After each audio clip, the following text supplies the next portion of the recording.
দেশের গণ্ডি পেরিয়ে বিশ্বমঞ্চ সফলতার ছাপ রাখছে বাংলাদেশের গেমাররা। তারই ধারাবাহিকতায় দেশে ই স্পোর্টস অঙ্গনে সুখবর নিয়ে এসেছে টেনসেন্ট গেমস ও পাবজি মোবাইল। আগামী 24 আগস্ট থেকে শুরু হচ্ছে পাবজি মোবাইল ন্যাশনাল চ্যাম্পিয়নশিপ। এই আসরে জয়ী দল বাংলাদেশের প্রতিনিধিত্ব করবে পাবজি মোবাইল সুপার লিগে। এরই মধ্যে শুরু হয়ে গেছে অনলাইন রেজিস্ট্রেশন, চলবে 22 আগস্ট পর্যন্ত।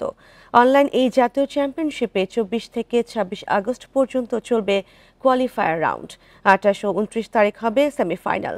টুর্নামেন্টের গ্র্যান্ড ফাইনাল হবে 31 আগস্ট থেকে 2 সেপ্টেম্বর পর্যন্ত। এবারের জাতীয় পাবজি চ্যাম্পিয়নশিপ লিগে থাকছে 10 লাখ টাকার প্রাইজ মানি। আয়োজকরা বলছেন, এমন টুর্নামেন্ট আরও বেশি দলকে জাতীয় ও আন্তর্জাতিক মঞ্চে নিজেদের প্রমাণ করার সুযোগ করে দেবে।